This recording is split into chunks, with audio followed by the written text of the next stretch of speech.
O garoto que minha mãe chamava de anjo se transformou no meu pior pesadelo numa única noite. Se contar pro pai, você é a próxima, ele sussurrou enquanto eu sentia meu corpo destruído. Mas ele não sabia que anjos também podem se transformar em demônios quando precisam sobreviver.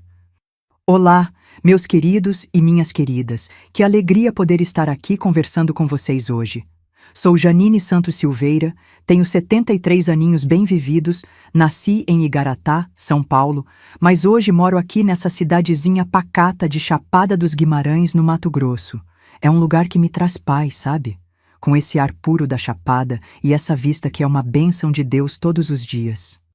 Hoje em dia, meu tempo é dividido entre cuidar da minha hortinha nos fundos de casa e fazer minhas bonecas de pano que vendo na feirinha de artesanato aqui da cidade. Comecei com essas bonequinhas depois que me aposentei como professora, já faz uns 15 anos. Lembro como se fosse hoje, minha netinha Luísa pediu uma boneca diferente, daquelas que a gente fazia antigamente. Não essas de plástico que quebram fácil. Fiz uma bonequinha de pano com retalhos coloridos que tinha guardado, coloquei detalhes de fita e botões antigos. A menina ficou tão feliz que as amiguinhas dela todas quiseram uma também. Logo, as mães começaram a encomendar, e assim nasceu esse pequeno trabalho que me dá tanto prazer. Meu cantinho aqui é simples, mas aconchegante. Tenho essa varanda com minhas plantas, a rede onde gosto de balançar nas tardes quentes enquanto tomo meu chá de erva cidreira. Dentro de casa, montei um quartinho só para minhas costuras, com retalhos organizados por cor, linhas de todos os tipos e minha máquina de costura antiga que ainda funciona perfeitamente. É lá que passo grande parte do meu tempo, criando minhas bonequinhas enquanto escuto o radinho tocando as modas de viola que gosto tanto.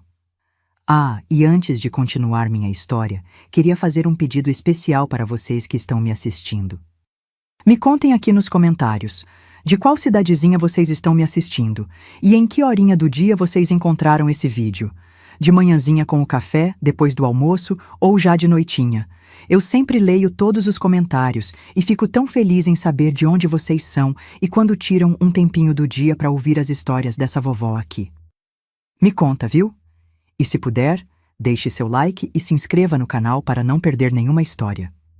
Hoje quero compartilhar com vocês uma parte da minha vida que nem meus netos conhecem. Uma história que guardei por muitos anos, porque dói lembrar, mas que talvez possa ajudar alguém que esteja passando por momentos difíceis. Porque, meus queridos, a vida nem sempre foi essa calmaria que vejo hoje da minha varanda. Houve um tempo em que o céu desabou sobre minha cabeça e tive que encontrar forças onde nem sabia que existiam. É sobre família, sobre confiança quebrada e sobre como, às vezes, precisamos nos transformar para sobreviver. Nasci em Igaratá, uma cidadezinha pequena no interior de São Paulo, às margens da represa do rio Jaguari. Pouca gente conhece, mas é um lugar de beleza única, com morros verdejantes e águas que refletem o céu como espelho. Éramos uma família simples, mas muito unida. Meu pai, Geraldo Silveira, trabalhava como contador na prefeitura da cidade, um homem de respeito que todo mundo conhecia. Era magro, alto, usava sempre um chapéu quando saía e tinha uma risada que dava gosto de ouvir. Já minha mãe, Celina Santos Silveira, era professora primária, daquelas que ensinava todas as matérias para as criancinhas. Uma mulher de estatura média, cabelos sempre presos num coque, olhos castanhos doces e mãos que cheiravam a lavanda por causa do sabonete que ela adorava. Nossa casa ficava na Rua dos Ipês, número 27, bem pertinho da pracinha central. Era uma construção antiga, de madeira com detalhes em alvenaria, típica da região que teve colonização de imigrantes italianos e japoneses. Tinha um corredor comprido que levava para 4 quartos, uma sala ampla com sofá de madeira e almofadas que minha mãe bordava, uma cozinha com fogão a lenha onde nos reuníamos todas as noites, e um quintal com pés de jabuticaba, goiaba e um pequeno galinheiro. E como eu amava aquele quintal! Era lá que eu passava a maior parte do tempo, subindo nas árvores, cuidando das galinhas ou brincando com meus 2 irmãos mais velhos, Augusto e Renato. Minha rotina de criança era bem simples. Acordava cedinho com o canto do galo, tomava café com leite fresquinho e pão caseiro com manteiga que mamãe fazia. Depois ia para a escola, que ficava a 4 quarteirões de casa. Estudava pela manhã e voltava para o almoço, sempre feijão com arroz, uma verdurinha da horta e, nos dias bons, um pedacinho de carne. À tarde, depois de ajudar mamãe a lavar a louça, eu podia brincar. Brincava de pique-esconde, queimada, amarelinha, ou então de casinha embaixo do pé de jabuticaba com minhas amigas Zulmira e Terezinha, que moravam na mesma rua. A gente fazia nossas bonecas de sabugo de milho, vestidas com retalhos que mamãe guardava da costura. Os domingos eram dias especiais. Íamos todos para a missa na igrejinha de São Benedito, padroeiro da cidade. Depois, a família toda se reunia para o almoço, que era sempre mais caprichado, com frango caipira e aquele macarrão caseiro que só minha mãe sabia fazer. De tarde, quando o calor diminuía, papai nos levava para pescar na represa, ou então a gente recebia visitas dos vizinhos para um café com bolo de fubá e prosa na varanda. Era uma vida simples, mas muito feliz. Mas quando eu tinha 10 anos, nossa família mudou para sempre. Mamãe havia tentado ter mais filhos depois de mim, mas não conseguia. Foram 3 gestações perdidas e cada vez ela ficava mais triste. Lembro de ouvi-la chorando baixinho à noite, quando achava que estávamos dormindo. Foi então que meus pais decidiram adotar uma criança. Vamos dar um lar para uma criança que precisa de amor, dizia mamãe com os olhos brilhando de esperança. Foi assim que Juliano chegou em nossa família. Ele tinha 8 anos quando veio morar conosco, 2 anos mais novo que eu. Era um menino magrinho, de cabelos escuros e olhos grandes, sempre atentos. No começo, ele era tímido, falava pouco e observava tudo. Mamãe tinha paciência, sentava com ele horas na varanda, contando histórias, ensinando as letras, fazendo-o se sentir parte da nossa família. Aos poucos, Juliano foi se soltando. Ele tinha um sorriso lindo que iluminava a casa toda quando aparecia. Adorava ajudar papai na horta, tinha um jeito especial com as plantas e como desenhava bem. Fazia desenhos lindos que mamãe pendurava orgulhosa na parede da sala. Todo mundo na cidade comentava como éramos abençoados por termos recebido aquele menino em nossa família. Parece um anjinho que caiu do céu, diziam as senhoras depois da missa. Na escola, Juliano logo se destacou. Era inteligente, aprendia tudo com facilidade e os professores sempre o elogiavam. Eu me sentia orgulhosa do meu irmão mais novo e até mesmo Augusto e Renato, que já eram adolescentes, gostavam de ensinar coisas para ele. Nossa casa ficou mais alegre com a chegada dele, como se um raio de sol constante tivesse entrado por nossas janelas. Mas por volta dos 12 anos, comecei a notar algumas mudanças sutis em Juliano. Às vezes, ele sumia depois da escola e chegava em casa com um cheiro estranho nas roupas. Quando mamãe perguntava onde estivera, ele dava respostas vagas, ou então ficava irritado. "Deixa eu em paz, tô cansado de vocês ficarem me vigiando", ele dizia, e subia para o quarto batendo a porta. Mamãe olhava para papai com preocupação, mas ele dizia que era só fase da idade, que logo passaria. Nos fins de semana, Juliano já não queria mais pescar ou ajudar na horta. Passava horas fora de casa com amigos que ninguém da família conhecia. Quando voltava, seus olhos estavam diferentes, meio avermelhados, e ele ria sem motivo, ou então ficava quieto num canto, como se estivesse em outro mundo. Mamãe começou a chorar escondido de novo, e eu ouvia as conversas preocupadas dos meus pais à noite, quando achavam que estávamos dormindo. "Acho que ele está andando com aquela turma da beira da represa", dizia papai. "Aqueles rapazes que vendem coisas que não prestam para os jovens." "Meu Deus, Geraldo, o que vamos fazer? Ele é só um menino ainda", respondia mamãe com a voz embargada. E assim, aquele menino que parecia um anjo quando chegou em nossa casa foi se transformando aos poucos. O sorriso doce deu lugar a um olhar desafiador, as palavras gentis foram substituídas por respostas grosseiras. E aquela luz que ele trazia consigo foi se apagando, dando lugar a uma sombra que crescia dia após dia em nossa família. E nenhum de nós imaginava o quão escura essa sombra poderia se tornar. Quando Juliano completou 14 anos, as coisas começaram a mudar de verdade. Não era mais só uma fase da idade, como o papai dizia. Aquele menino doce que chegou em nossa casa tinha se transformado em um adolescente irreconhecível. Começou a faltar às aulas e a diretora da escola, Dona Benedita, aparecia em casa pelo menos uma vez por semana.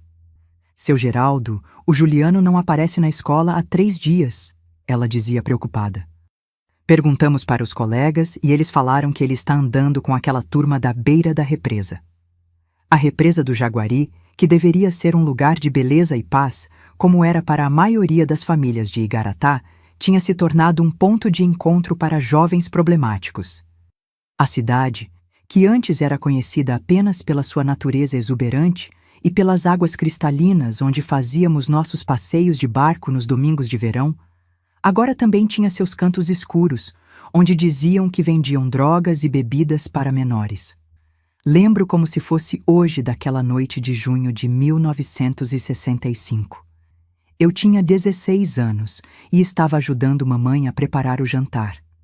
Ela fazia um ensopado de mandioca com carne, daqueles que só ela sabia fazer, o favorito do papai. Juliano não voltava para casa desde a manhã, e mamãe olhava pela janela a cada 5 minutos, preocupada. Janine, já está escurecendo e seu irmão não volta. Estou com um aperto no peito, filha. Tentei acalmá-la, dizendo que ele devia estar na casa de algum amigo, que logo voltaria. Mas eu também sentia algo estranho, um pressentimento ruim. Não era normal ele faltar o jantar. Por mais rebelde que estivesse, Juliano sempre aparecia para comer. Foi quando ouvimos um barulho forte na porta da frente. Não era uma batida normal. Parecia que alguém tinha se jogado contra ela. Mamãe correu para ver o que era, e eu fui logo atrás.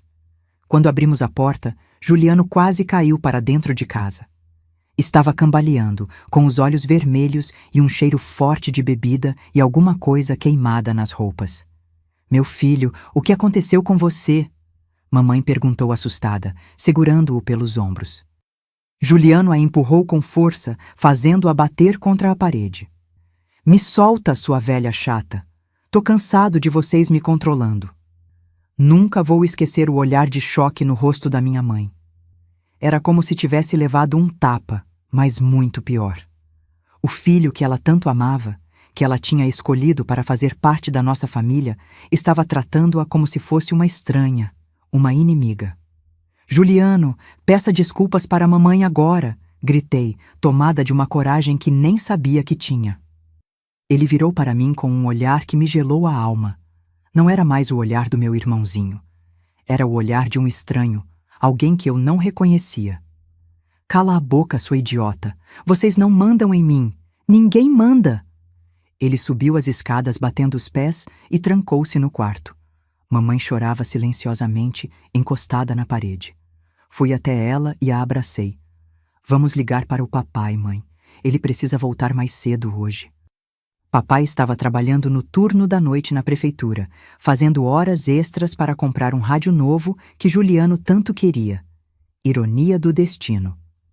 Aquela noite foi só o começo. Nos meses que se seguiram, Juliano foi piorando. Começou a sumir dias inteiros, voltava com dinheiro que não sabíamos de onde vinha. E várias vezes, o delegado Herculano bateu em nossa porta para avisar que o tinham visto com a turma que roubava as casas de veraneio à beira da represa. Papai tentou de tudo. Conversas, castigos, até mesmo procurou o padre Anselmo para aconselhamento. Nada adiantava. Era como se algo tivesse tomado conta do Juliano, como se o menino bom que conhecíamos tivesse desaparecido por completo. Numa manhã de domingo, depois da missa, estávamos todos tomando café na cozinha quando papai tentou mais uma vez falar com ele. Filho, nós te amamos muito. Você sabe disso, não sabe? Só queremos te ajudar. Por favor, nos deixa te ajudar.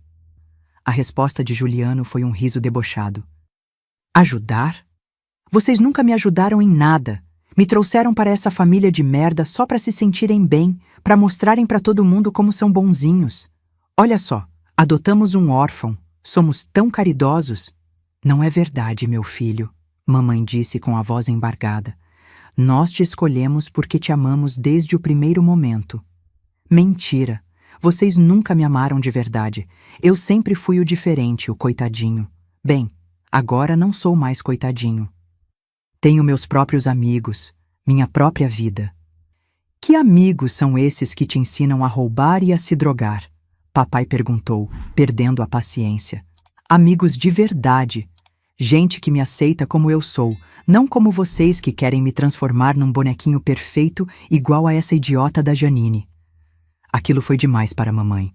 Ela se levantou, trêmula, mas com uma firmeza na voz que eu raramente tinha ouvido. Juliano Santos Silveira, você não vai mais falar assim na minha casa. Enquanto você viver sob este teto, vai respeitar sua família. Estou cansada de chorar todas as noites, cansada de ver seu pai se matando de trabalhar para te dar tudo o que você pede, para depois ser tratado assim. Ou você muda esse comportamento, ou vamos ter que tomar medidas mais sérias. Foi a primeira vez que vi mamãe enfrentar Juliano daquela forma. Por um instante, pensei que ele fosse se dar conta do mal que estava causando, que fosse pedir desculpas. Mas o que aconteceu em seguida mudou nossas vidas para sempre. Juliano se levantou num pulo, derrubando a cadeira. Seu rosto estava vermelho de raiva, os punhos cerrados. Você não é minha mãe de verdade para falar assim comigo. Minha mãe de verdade me abandonou. E agora eu sei por quê. Porque ninguém consegue me amar de verdade. Nem ela, nem vocês, ninguém. Ele deu um soco tão forte na mesa que as xícaras pularam e uma delas quebrou. Depois, saiu batendo a porta com tanta força que o quadro da Santa Ceia caiu da parede. Ficamos os três paralisados, olhando para a porta fechada.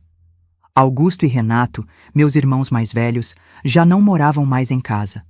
Augusto tinha se casado e morava em São José dos Campos, e Renato estava estudando em São Paulo. Éramos só nós três contra aquela tempestade que Juliano tinha se tornado. Ele vai voltar quando se acalmar, papai disse, tentando nos consolar. Mas havia uma preocupação em seus olhos que não conseguia esconder. Juliano não voltou naquele dia, nem no seguinte. No terceiro dia, quando já estávamos pensando em procurar a polícia, ele apareceu em casa tarde da noite. Estava mais calmo, até pediu desculpas para a mamãe de um jeito meio desajeitado. Disse que tinha ficado na casa de um amigo, que precisava de tempo para pensar. Mamãe, com aquele coração enorme, o abraçou e disse que estava tudo bem, que o importante era ele estar em casa. Por algumas semanas, as coisas pareceram melhorar um pouco. Juliano voltou para a escola, chegava em casa no horário combinado, até ajudava papai na horta de vez em quando. Mas eu percebia que algo ainda não estava certo. Às vezes, o pegava olhando para a mamãe com um olhar estranho, quase assustador. E quando ela virava as costas, ele voltava a ser o menino educado de sempre. Era como se estivesse interpretando um papel, esperando alguma coisa. Foi nessa época que comecei a trancar a porta do meu quarto à noite. Não sabia explicar por quê, mas algo me dizia que não estava segura. Havia momentos em que sentia Juliano me observando quando eu não estava olhando, de um jeito que me dava arrepios, mas não contei para ninguém. Afinal, ele era meu irmão, e mamãe já tinha sofrido tanto que eu não queria preocupá-la ainda mais. O que eu não sabia é que aquela calma aparente era apenas a quietude antes da tempestade. Uma tempestade que destruiria nossa família de uma forma que eu jamais poderia imaginar. Era outubro de 1965. Tinha feito muito calor naquele dia. Papai havia saído para uma viagem de trabalho. Precisava ir até Taubaté para uma reunião com contadores de outras prefeituras da região.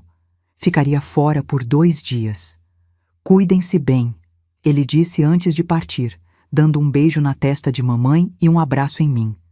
Para Juliano, um aceno de cabeça e um "comporte-se, filho".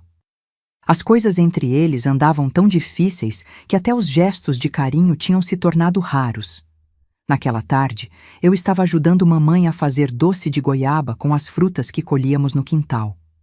Era uma tradição em Igaratá, especialmente em outubro, quando as goiabeiras ficavam carregadas. O cheiro doce tomava conta de toda a casa, e normalmente era um momento feliz, de risadas e histórias. Mas naquele dia havia uma tensão no ar que não conseguíamos explicar. Janine, você viu seu irmão hoje? Mamãe perguntou enquanto mexia o tacho de doce. Ele saiu cedo, antes mesmo do café. Disse que ia encontrar uns amigos. Mamãe suspirou, mexendo mais devagar o doce que borbulhava. Tenho tido sonhos ruins, filha. Sonho com água turva, com portas que não consigo abrir. Minha avó dizia que isso era presságio. Que bobagem, mãe.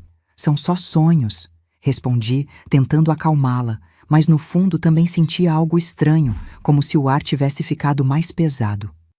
Terminamos o doce já no final da tarde. Mamãe encheu alguns potinhos de vidro e deixou o restante esfriando no tacho. Vou guardar um para seu pai, ele adora, disse com um sorriso triste. Depois foi se deitar um pouco, reclamando de dor de cabeça.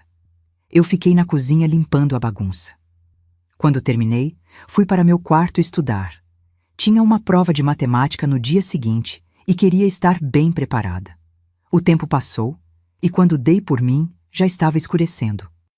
Desci para acender as luzes e verificar se mamãe estava bem.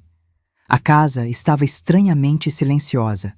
Chamei por ela, mas não obtive resposta. Fui até o quarto, mas ela não estava lá. Voltei para a cozinha, talvez tivesse saído para o quintal. Foi quando ouvi um barulho forte vindo da sala, como se algo tivesse caído.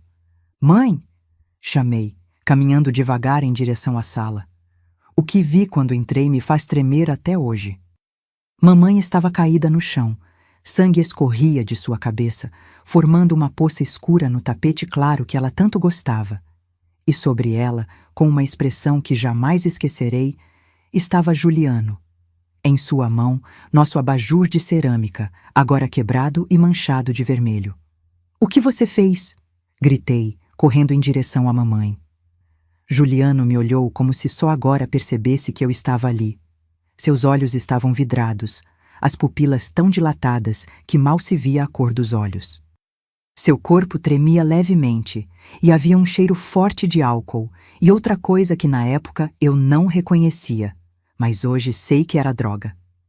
Ela não parava de falar, falava, dizendo que eu estava destruindo a família, que eu era uma decepção, ele murmurou, olhando para o abajur em sua mão como se não entendesse como tinha chegado ali. Ajoelhei-me ao lado de mamãe, apavorada. Não conseguia sentir sua respiração. Havia tanto sangue que minhas mãos e meu vestido logo ficaram encharcados. "Precisamos chamar um médico! Rápido!" gritei para Juliano. Foi quando vi a mudança em seus olhos, como se algo tivesse estalado dentro dele. Um olhar que nunca tinha visto antes, nem mesmo nos piores dias. Um olhar vazio, mas ao mesmo tempo cheio de uma intenção terrível. "Ninguém vai chamar ninguém", ele disse com uma voz estranhamente calma. "Ela já está morta mesmo." "Não, não pode ser", solucei, sentindo um desespero que parecia que ia me rasgar por dentro. Tentei me levantar para correr até a casa da vizinha, Dona Albertina, que tinha telefone. Mas Juliano foi mais rápido. Agarrou meu braço com tanta força que deixou marcas roxas. "Você não vai a lugar nenhum", disse, puxando-me para longe de mamãe. "Ninguém pode saber o que aconteceu aqui." "Me solta! Precisamos ajudar a mamãe!" gritei, tentando me soltar. Senti um tapa tão forte no rosto que vi estrelas. Caí no chão, atordoada. Juliano me arrastou pelos cabelos até o sofá e me jogou lá. "Escuta bem o que eu vou te dizer", falou entre dentes, seu rosto tão próximo do meu que eu podia sentir seu hálito azedo. Sua mãe caiu, estava limpando o lustre, escorregou da escada e bateu a cabeça. Foi um acidente, entendeu? Um acidente. "Mas não foi isso que aconteceu", chorei. Você a matou." Outro tapa, mais forte que o primeiro. Senti o gosto metálico de sangue na boca. Se você contar outra história para alguém, qualquer pessoa, vai acontecer com você o mesmo que aconteceu com ela. E depois com seu pai. Entendeu bem? Assenti, trêmula de medo e dor. Ele me soltou e começou a andar de um lado para outro, passando as mãos pelos cabelos sujos. Precisamos arrumar isso aqui antes que alguém apareça, disse, mais para si mesmo do que para mim. Foi buscar uma escada na área de serviço e colocou ao lado do lustre da sala. Depois me obrigou a ajudá-lo a limpar o sangue do chão. Eu chorava tanto que mal conseguia ver o que estava fazendo. Minha mãe, minha querida mãe, estava morta ali no chão e eu estava ajudando seu assassino a encobrir o crime. Quando terminamos a limpeza, ele me segurou pelos ombros. Agora vamos levar ela para o quarto. Vamos dizer que ela não estava se sentindo bem, foi deitar mais cedo e encontramos ela assim de manhã, entendeu? Não consegui responder. Ele me sacudiu com força. Entendeu? Sim, respondi, quase sem voz. Carregamos mamãe até a cama. Era um corpo pesado, inerte. Juliano a colocou deitada, arrumou os cabelos para esconder a ferida na cabeça e a cobriu com o lençol até o pescoço, como se estivesse dormindo. Olhando assim, parecia mesmo que ela estava apenas descansando, não fosse pela palidez e pela mancha de sangue que começava a aparecer no travesseiro branco. Agora vai tomar um banho e trocar de roupa, ele ordenou. E joga fora esse vestido. Ele está todo sujo de sangue. Fui para o banheiro como um autômato. Não conseguia pensar, não conseguia sentir. Era como se minha alma tivesse saído do meu corpo e eu estivesse vendo tudo de fora. Deixei a água quente escorrer sobre mim, lavando o sangue da minha mãe, enquanto lágrimas silenciosas desciam pelo meu rosto. Queria gritar, mas sabia que não podia. Queria correr, mas para onde? Quando saí do banho, vestida com uma camisola limpa, Juliano estava me esperando no corredor. Seu olhar tinha mudado novamente. Não era mais a raiva ou o vazio de antes. Era algo diferente, algo que me fez gelar por dentro. Agora somos só você e eu, ele disse se aproximando. E você vai fazer exatamente o que eu mandar. O que aconteceu nas horas seguintes é tão doloroso que mesmo depois de tantos anos tenho dificuldade em colocar em palavras. Juliano me levou para meu quarto e trancou a porta. Naquela noite, o irmão que um dia eu amei usou não apenas meu físico, mas minha alma. Usou-me como se eu fosse um lixo, enquanto eu chorava silenciosamente, o rosto afundado no travesseiro, desejando que aquilo acabasse, desejando que eu mesma morresse. Se você contar para alguém, seu pai será o próximo. Ele sussurrou em meu ouvido antes de sair do quarto, já na madrugada. E você sabe que eu sou capaz. Fiquei deitada, incapaz de me mover, sentindo dores que nunca imaginei que existiam. Físicas, sim, mas principalmente as da alma. Minha mãe estava morta. Eu havia sido violada pelo meu próprio irmão. E não podia contar a ninguém, não podia buscar ajuda, não podia nem mesmo chorar alto. Passei a noite em claro, ouvindo os roncos de Juliano no quarto ao lado, como se nada tivesse acontecido, como se ele não tivesse acabado de destruir nossa família para sempre. Pensei em fugir, mas para onde iria? Quem acreditaria em mim? E se ele cumprisse a ameaça e matasse meu pai também? Na manhã seguinte, Juliano me acordou cedo. Tinha os olhos vermelhos e o rosto inchado, como se tivesse chorado, mas eu sabia que era ressaca. Lembra do que combinamos? Foi um acidente. Mamãe caiu da escada enquanto limpava o lustre. Você entendeu bem? Assenti, sem conseguir olhar para ele. Agora levanta e vai se arrumar. Temos que avisar os vizinhos. E você tem que parecer normal, entendeu? Nada de olhar estranho ou ficar chorando demais. Foi um acidente triste, mas foi só um acidente. Obedeci como uma boneca de pano sem vida própria. Vesti-me, tentei arrumar meus cabelos, mas minhas mãos tremiam tanto que desisti. Juliano me observava o tempo todo como um abutre, pronto para me atacar ao menor sinal de desobediência. Fomos à casa de Dona Albertina, nossa vizinha. Juliano contou a história do acidente com uma convicção que me assustou. Chorou no momento certo, abraçou-me como um irmão protetor diante da vizinha. Uma atuação perfeita. Logo a notícia se espalhou pela pequena Igaratá. Os vizinhos vieram, o médico da cidade, Dr. Evaristo, veio examinar mamãe e assinar o atestado de óbito. Traumatismo craniano devido à queda acidental. Ele escreveu sem desconfiar de nada. Alguém ligou para São José dos Campos, avisando Augusto. Outra pessoa conseguiu um recado para papai em Taubaté. A casa logo se encheu de gente, de vozes sussurradas, de olhares de pena. E em meio a tudo isso, eu, como uma sombra, observando o mundo que seguia em frente enquanto o meu tinha parado para sempre naquela noite fatídica. Juliano continuava sua atuação impecável. O filho enlutado, o irmão protetor.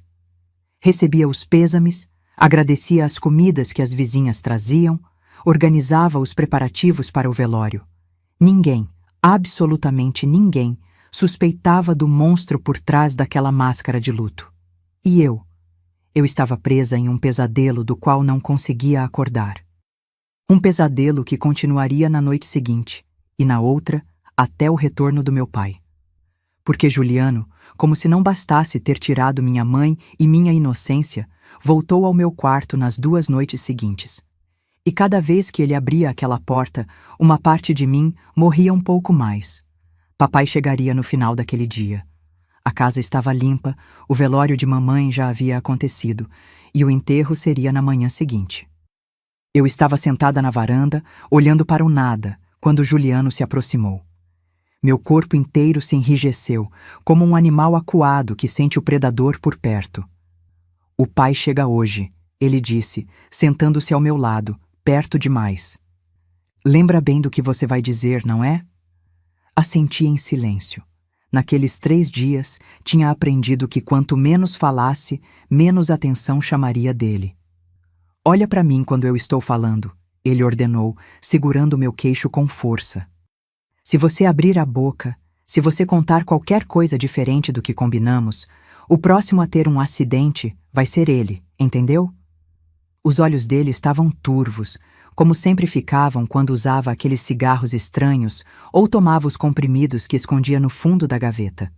Mas havia uma lucidez aterrorizante ali também, uma crueldade calculada que me dizia que ele cumpriria cada palavra de suas ameaças. Eu não vou dizer nada, respondi, a voz quase inaudível. Ele sorriu, um sorriso que não tinha nenhuma alegria, apenas satisfação pelo poder que exercia sobre mim. Boa, menina. Agora vai se arrumar, colocar um vestido limpo.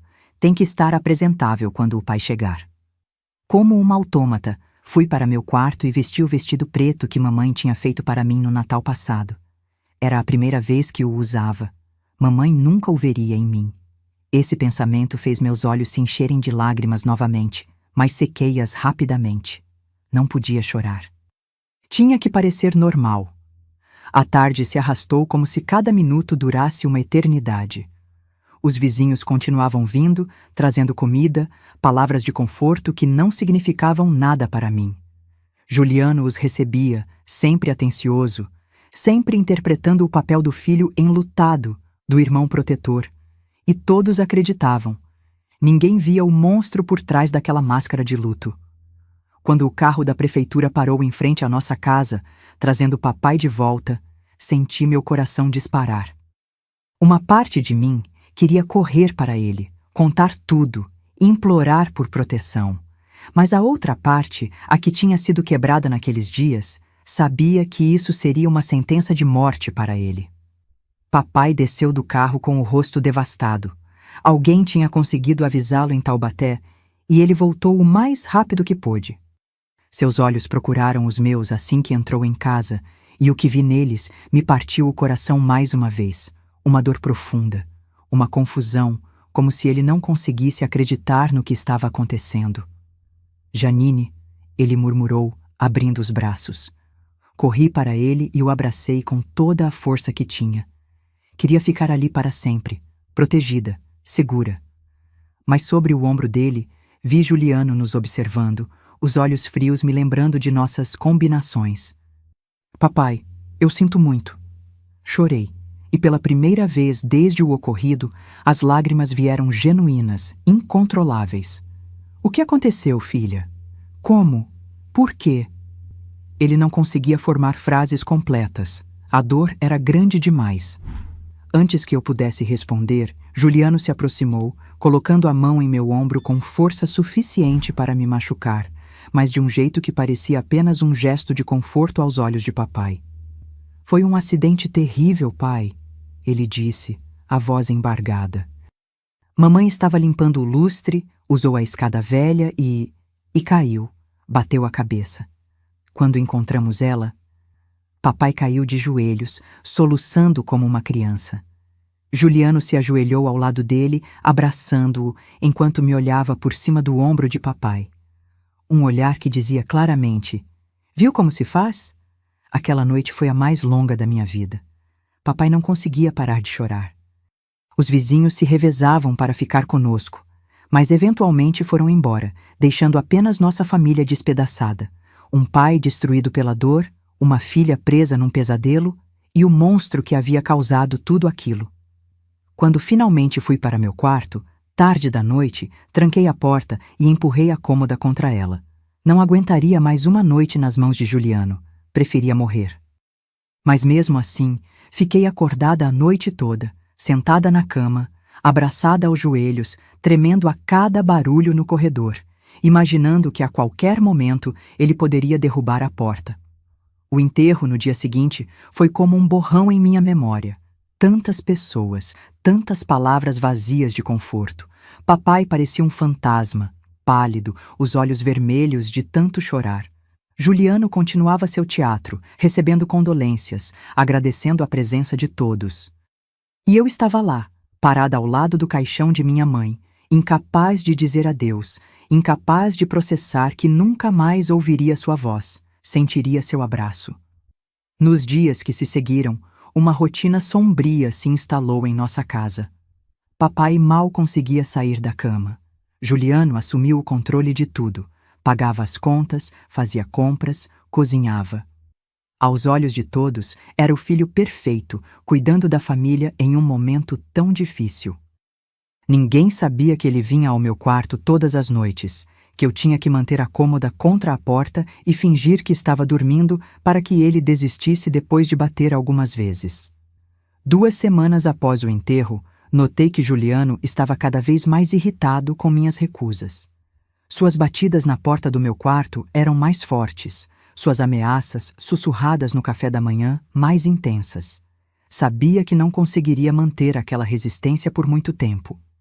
Ele acabaria encontrando um jeito de entrar, ou pior, poderia descontar sua frustração em papai, que estava tão frágil que qualquer coisa poderia quebrá-lo de vez. Foi numa dessas noites, enquanto ouvia Juliano esmurrar minha porta mais uma vez, que algo dentro de mim estalou. Não era apenas medo que eu sentia agora, era raiva. Uma raiva tão intensa, tão primitiva, que quase me assustou. Como ele ousava fazer aquilo com nossa família? Como ousava destruir tudo que mamãe tinha construído com tanto amor? Você vai pagar por isso, sussurrei para mim mesma, as lágrimas escorrendo pelo meu rosto não mais de medo ou tristeza, mas de uma fúria gelada que começava a tomar conta de mim. Juro pela alma da minha mãe que você vai pagar. Naquela noite, não dormi. Mas em vez de ficar paralisada pelo terror, comecei a planejar. Precisava ser esperta. Precisava ser mais inteligente que Juliano, porque se eu tentasse enfrentá-lo diretamente, sabia que perderia. Ele era mais forte, mais cruel. Minha única chance era usar a inteligência que mamãe sempre dizia que eu tinha. Na manhã seguinte, quando desci para o café, algo em meu comportamento deve ter mudado, porque Juliano me olhou de um jeito diferente, quase curioso. "Bom dia", ele disse, observando-me com aqueles olhos que sempre pareciam calcular algo. "Bom dia", respondi, servindo-me de café. Minha voz estava calma, controlada. Não era mais a voz da vítima aterrorizada dos últimos dias. Ele franziu o senho, provavelmente sentindo a mudança, mas não disse nada. Papai entrou na cozinha naquele momento, os olhos inchados, o rosto não barbeado. Tinha emagrecido tanto em apenas 2 semanas que suas roupas pareciam penduradas em um cabide. "Bom dia, pai", disse, tentando sorrir. Precisava parecer normal, não podia deixar que Juliano suspeitasse de nada. Dia, papai murmurou, sentando-se pesadamente. Fiz café fresco e tem pão que eu mesma assei, falei, colocando a xícara na frente dele. Era a primeira vez que eu realmente fazia algo na cozinha desde aquela noite. Antes, Juliano fazia tudo, mantendo o controle absoluto da casa. Papai olhou para mim com uma expressão confusa, depois para a xícara, como se não entendesse o que era aquilo. Você precisa comer, pai, insisti gentilmente. Mamãe ficaria triste em te ver assim.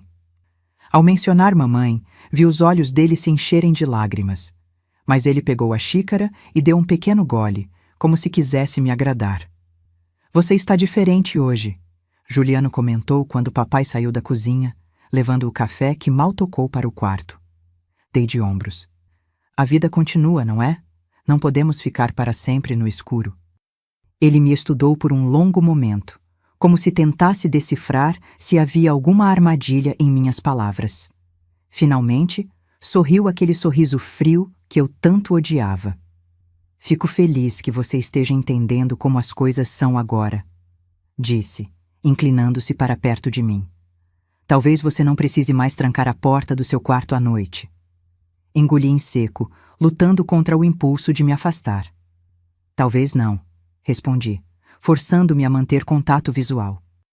Essa pequena troca mudou algo na dinâmica entre nós. Juliano parecia achar que tinha me quebrado completamente, que eu finalmente tinha aceitado meu lugar no mundo distorcido que ele criou. E essa falsa sensação de vitória o fez baixar a guarda, ainda que levemente. Nos dias seguintes, comecei a observá-lo atentamente, aprendendo seus hábitos, seus momentos de fraqueza. Notei como ele sempre tomava aqueles comprimidos estranhos com café depois do almoço. Como ficava letárgico por cerca de meia hora depois, antes que o efeito realmente começasse. Como guardava mais dessas pílulas numa latinha escondida debaixo do colchão, eu o vi pegando-as uma vez, quando achava que eu estava no quintal. Também comecei a me aproximar mais de papai, tentando tirá-lo daquele estado quase catatônico. Trazia-lhe comida no quarto, contava histórias antigas, aquelas que mamãe gostava de lembrar nos domingos depois do almoço. Aos poucos, vi uma pequena faísca voltando aos seus olhos. Não era muito, mas era um começo. Juliano observava essa aproximação com desconfiança no início, mas logo passou a vê-la como outra prova de que eu tinha aceitado a nova realidade. Afinal, se eu estivesse planejando algo, por que me importaria com o bem-estar de papai? Uma semana depois daquela conversa na cozinha, senti que era hora. Não podia esperar mais. Cada dia naquela casa era como viver num barril de pólvora prestes a explodir. E se eu não fizesse algo logo, temia que Juliano pudesse mudar de ideia sobre manter papai vivo. Esperei pelo momento certo. Era uma quarta-feira.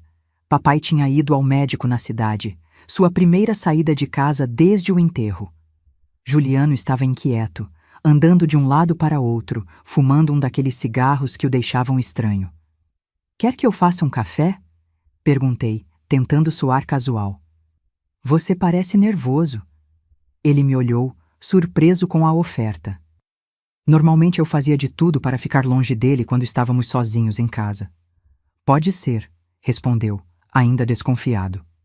Fui para a cozinha, meu coração batendo tão forte que tinha certeza que ele podia ouvir. Peguei o café mais forte que tínhamos, aquele que papai guardava para ocasiões especiais. Enquanto a água esquentava, tirei do bolso do meu vestido os comprimidos que tinha roubado da latinha de Juliano na noite anterior, quando ele estava no banho. Não sabia exatamente o que eram, mas tinha visto o efeito que causavam nele. Se um ou dois o deixavam naquele estado letárgico antes da euforia, o que aconteceria se ele tomasse vários? Minha mão tremia enquanto eu esmigalhava os 6 comprimidos no pilão que mamãe usava para temperos, transformando-os em pó fino que misturei ao café. Está demorando muito, Juliano gritou da sala. Já vou, respondi, despejando o café na xícara.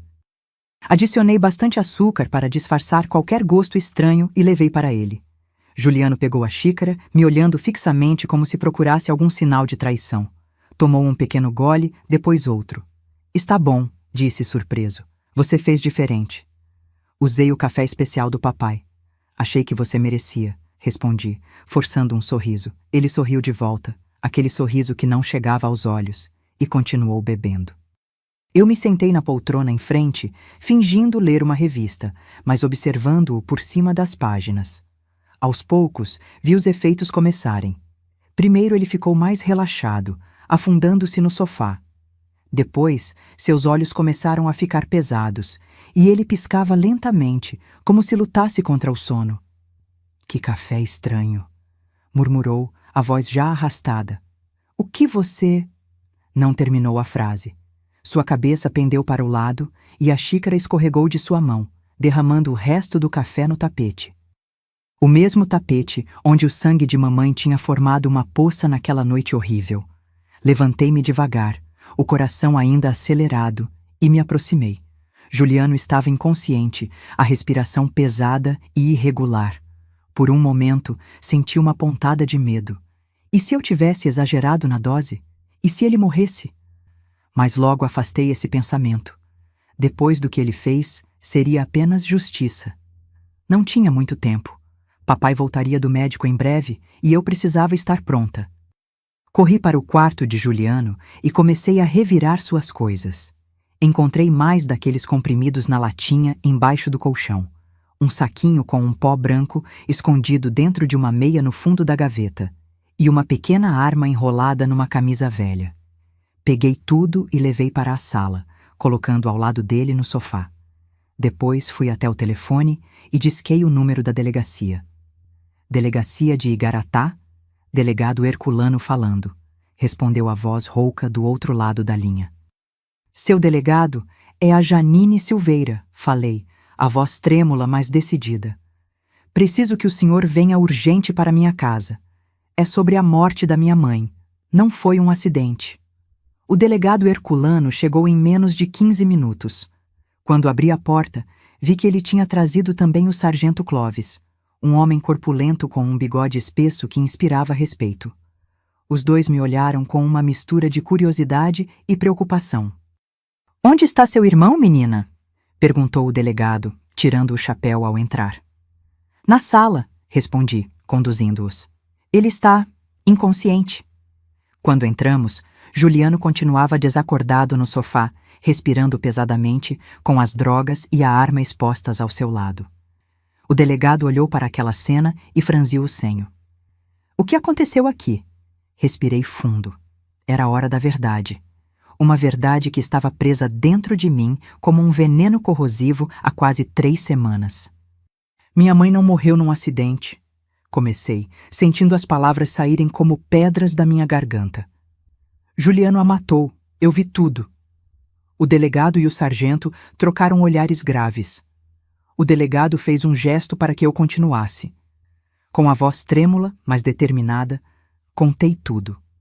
Como Juliano tinha chegado drogado naquela noite, como discutiu com mamãe, como a golpeou com o abajur. Contei como ele me forçou a ajudá-lo a encobrir o crime, como me ameaçou e ao meu pai. E, finalmente, com lágrimas escorrendo pelo rosto, contei sobre os atos que sofri nas noites seguintes.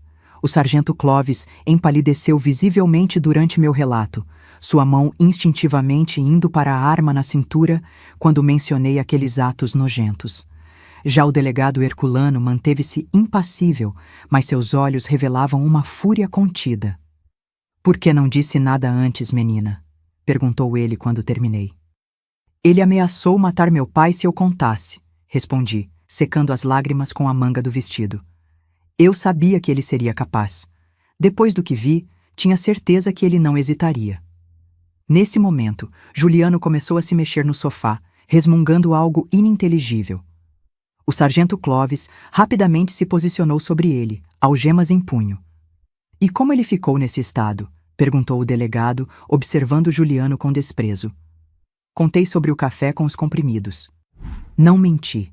Não tinha mais nada a me esconder. Se isso me trouxesse problemas, que fosse.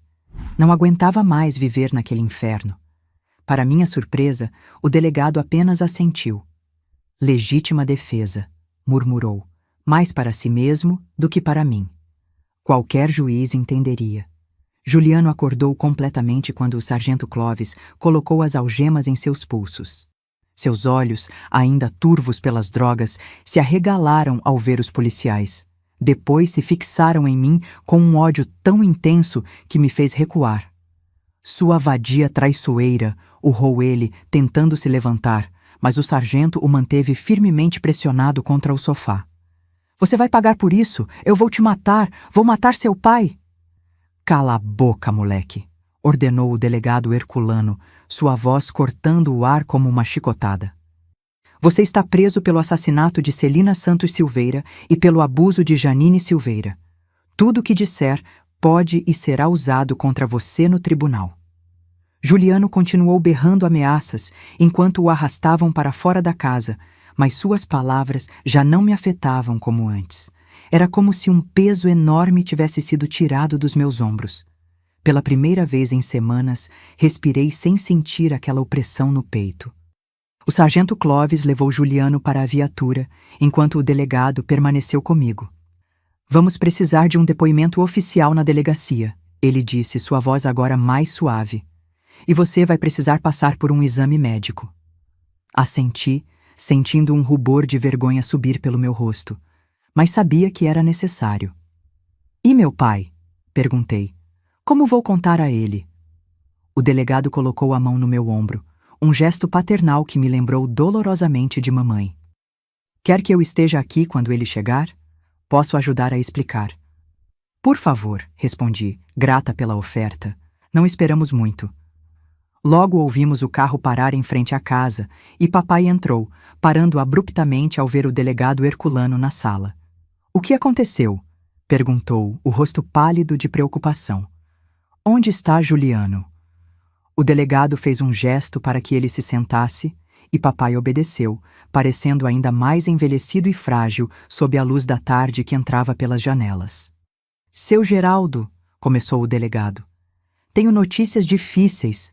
Sua filha nos contou a verdade sobre a morte de Dona Celina. Vi o rosto de papai se contorcer em confusão. A verdade, mas foi um acidente. Ela caiu da escada. Não, pai, intervim, sentando-me ao lado dele e segurando suas mãos. Não foi um acidente, Juliano. Ele... As palavras ficaram presas na minha garganta. Como dizer a um pai que seu filho adotivo, aquele que ele acolheu com tanto amor, havia assassinado sua esposa e abusado de sua filha?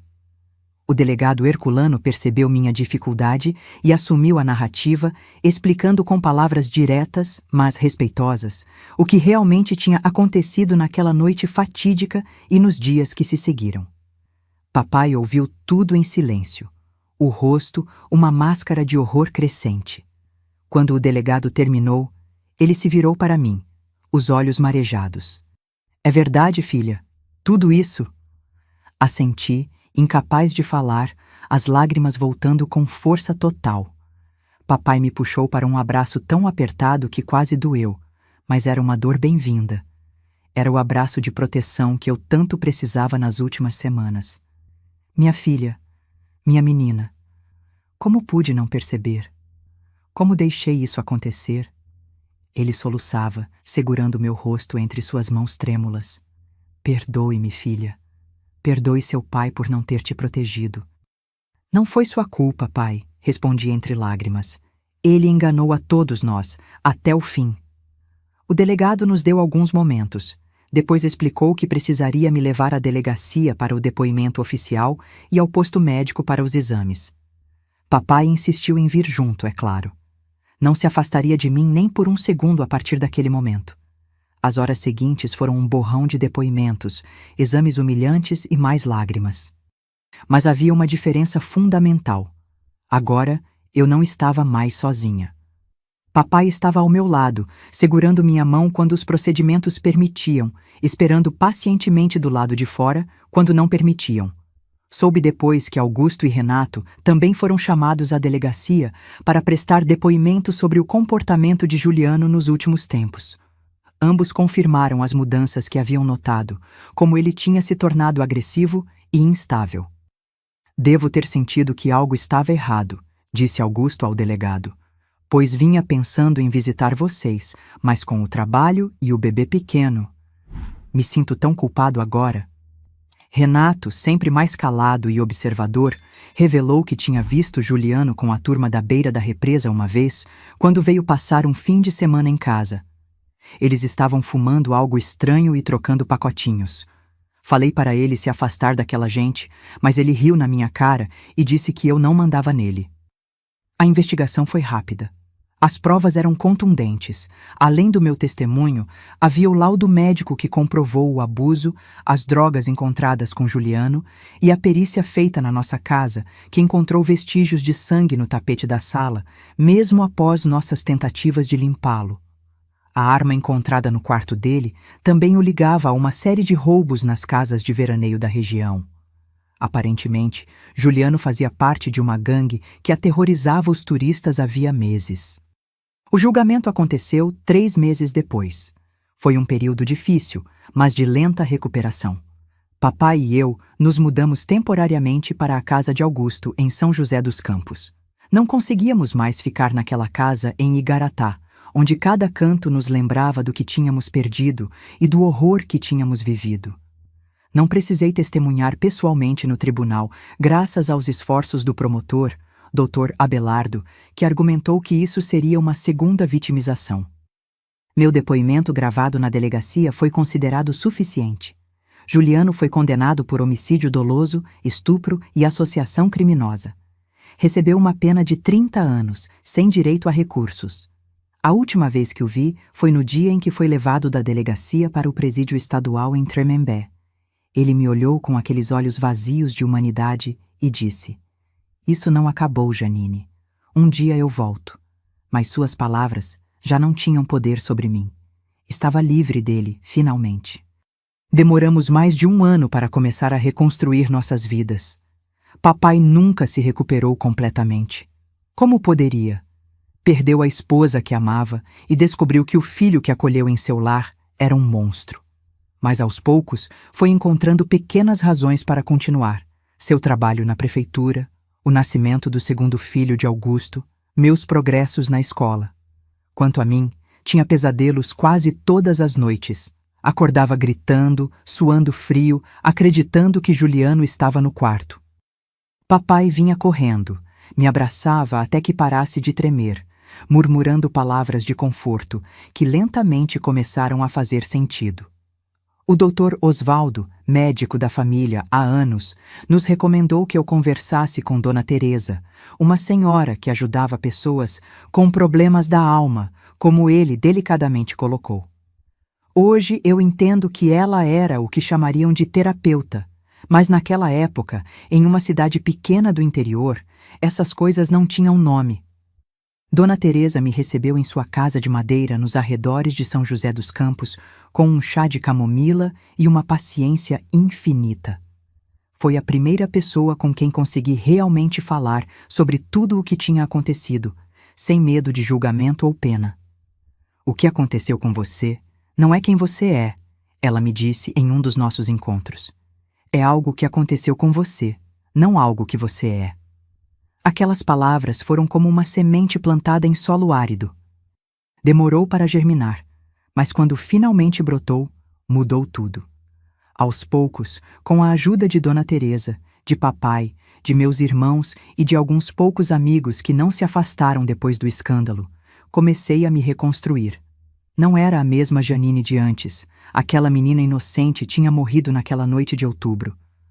Mas a nova Janine que emergia das cinzas era mais forte, mais resiliente. Em 1967, 2 anos após a tragédia, tomei uma decisão que mudaria o rumo da minha vida. Não queria mais morar em São José dos Campos, onde, apesar da cidade ser maior que Igaratá, ainda éramos conhecidos como a família daquele caso. Queria um recomeço verdadeiro, em um lugar onde ninguém soubesse da nossa história, onde pudéssemos ser apenas mais uma família. "Quero ir para o Mato Grosso, pai", anunciei durante o jantar. Uma colega da escola me falou sobre Chapada dos Guimarães. É um lugar lindo, com cachoeiras, montanhas, ar puro. Podemos começar de novo lá. Papai me olhou longamente, depois assentiu. Se é o que você quer, filha, então é para lá que iremos. Vendemos nossa casa em Igaratá, juntamos nossas poucas economias e partimos para o centro-oeste do Brasil, para uma nova vida que naquele momento era apenas uma promessa distante de paz. Hoje, aqui em Chapada dos Guimarães, Mato Grosso, aos meus 73 anos, olho pela janela da minha casinha simples e vejo um pôr do sol tingindo de laranja e vermelho os paredões de arenito que abraçam nossa cidade. É uma visão que nunca me cansa, mesmo depois de tantos anos morando aqui. Essa cidade nos acolheu, a mim e a meu pai, quando mais precisávamos de um recomeço. Chegamos aqui em 1967, eu com 18 anos e papai com 48, ambos carregando feridas que o tempo ainda não tinha curado. A princípio, nos instalamos em uma pequena casa alugada próxima à Praça Dom Vunibaldo. Papai logo conseguiu um emprego como contador na prefeitura, graças à sua experiência, e eu comecei a dar aulas particulares para crianças da vizinhança. O artesanato local é uma das referências na cidade, com vários artesãos que chegaram ou nasceram aqui e foram crescendo e vivendo do artesanato, e isso me inspirou a aprender.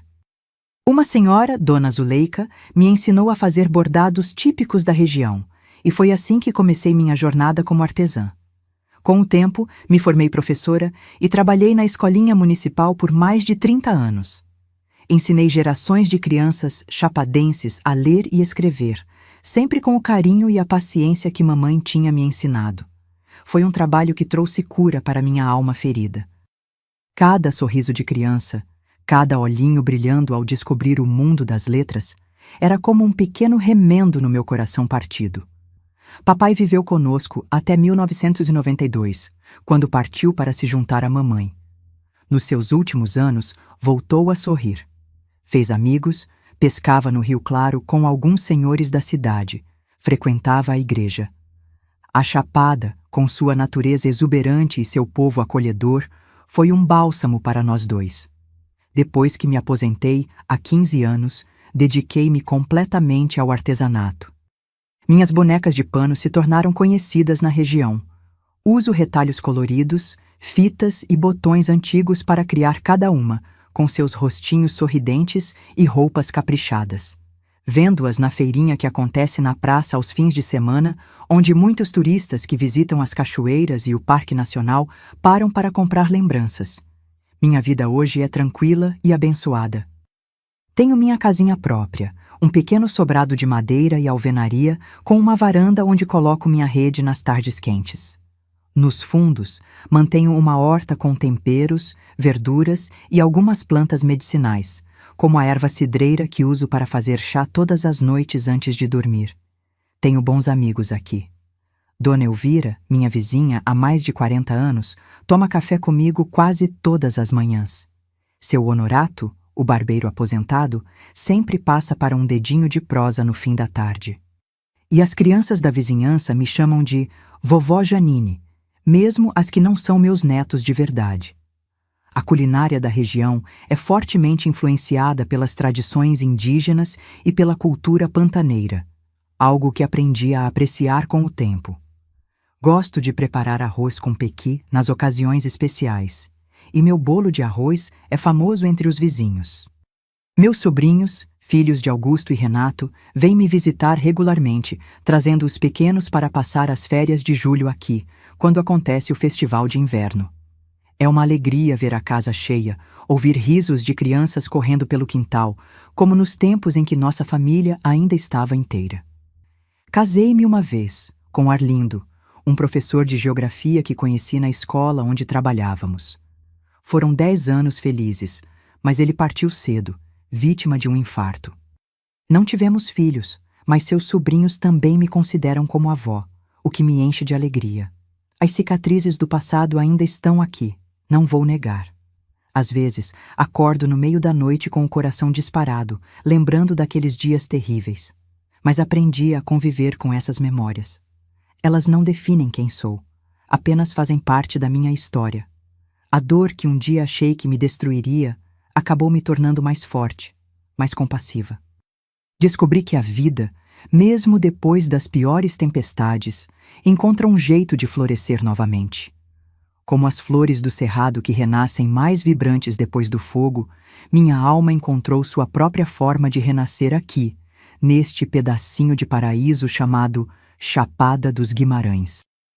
Meus queridos e minhas queridas, que me acompanharam até aqui, com o coração aberto, quero deixar uma mensagem para você que talvez esteja passando por algo difícil, ou conhece alguém que está vivendo em uma situação parecida com a que vivi. Se você está sofrendo qualquer tipo de abuso, seja físico, emocional ou psicológico, saiba que você não merece isso. Ninguém merece. Não importa o que te dizem, não importa como tentam te fazer sentir culpada ou culpado, você merece respeito, carinho e segurança. E, acima de tudo, você tem o direito de buscar ajuda. Sei que pode parecer impossível sair de uma situação assim. O medo paralisa, as ameaças aterrorizam, a vergonha silencia. Eu entendi isso na pele. Quando você está no meio da tempestade, é difícil acreditar que um dia o sol vai brilhar novamente. Mas vai, meu bem, vai brilhar sim. Aprendi que a idade não define nossa força, mas sim nossa capacidade de recomeçar cada dia. Mesmo quando parece que não há saída, há sempre um caminho que ainda não enxergamos. Foi assim comigo. Nos momentos mais escuros, quando achei que não tinha mais por que continuar, encontrei dentro de mim uma força que nem sabia que existia. Minhas rugas são mapas de sobrevivência, cada uma conta uma história de dor superada. Passei por coisas que achei que me destruiriam completamente, mas estou aqui, contando minha história, na esperança de que possa ajudar alguém. A vida me ensinou que até na escuridão mais profunda, nossa luz interior nunca se apaga. Mesmo quando tentam nos diminuir, nos quebrar, nos fazer sentir que não valemos nada, essa luz continua lá, esperando para brilhar novamente. Nunca permiti que minha dignidade fosse roubada, mesmo quando tentaram levar tudo de mim. Isso foi o que me salvou. Lembrar, mesmo nos piores momentos, que eu ainda era eu, que ainda tinha valor, que merecia uma vida melhor. Descobri que somos mais fortes do que imaginamos, especialmente quando pensamos que não aguentamos mais. É justamente quando achamos que chegamos ao nosso limite que descobrimos que podemos dar mais um passo, e mais um, e mais outro. O tempo não cura todas as feridas, mas nos ensina a viver com elas e ainda assim sorrir. As cicatrizes continuam lá. Às vezes doem quando o tempo muda, quando algo as toca, mas aprendemos a conviver com elas. Elas se tornam parte de nós, mas não nos definem. Minha história não é sobre o que fizeram comigo, mas sobre como escolhi responder. Cada dia é uma escolha: deixar o passado me consumir ou usá-lo como combustível para construir algo melhor. Escolhi a segunda opção, e é isso que desejo para você também. Em qualquer país, em qualquer cultura, busque ajuda. Procure as autoridades locais, organizações de proteção, pessoas de confiança. Hoje existem muitos recursos disponíveis para quem vive situações de abuso, muito mais do que na minha época. Não sofra em silêncio, sua voz importa, sua vida importa. Observe ao seu redor. Aprenda a reconhecer os sinais de abuso, o isolamento, o controle excessivo, as humilhações, as ameaças. Se você vir isso acontecendo com alguém próximo, estenda a mão. Às vezes, tudo o que uma pessoa precisa é saber que não está sozinha, que alguém se importa, que existe uma saída. A comunidade tem um papel fundamental nessas situações. Familiares, amigos, vizinhos, colegas de trabalho, todos nós podemos fazer a diferença na vida de alguém que está sofrendo. Não feche os olhos. Não finja que não viu. Ofereça ajuda, mesmo que seja apenas ouvir sem julgar. E se você passou por algo parecido com o que passei e conseguiu sobreviver, compartilhe sua história também. Não precisa ser para o mundo todo, pode ser apenas para uma pessoa que você sabe que precisa ouvir. Histórias de superação são como sementes. Plantamos sem saber exatamente que frutos darão, mas confiando que algo bom crescerá dali. Meus queridos e minhas queridas do coração, Se você conhece alguém que está presa em um ciclo de violência doméstica ou qualquer tipo de abuso, compartilhe este vídeo imediatamente. Cada minuto conta quando se vive no inferno. Suas atitudes podem salvar uma vida hoje, agora mesmo. Não espere até amanhã, porque para muitas vítimas, o amanhã pode não chegar. Clique em inscrever-se e ative o sininho para que essas mensagens de esperança possam alcançar quem mais precisa delas. Me conte nos comentários se você já ajudou alguém a sair de uma situação de abuso ou se você mesmo conseguiu escapar. Suas palavras podem ser a luz que alguém está procurando. Faça isso agora. Não espere nem mais um minuto. Porque, meus queridos, o que eu nunca contei para ninguém até hoje é que eu admito.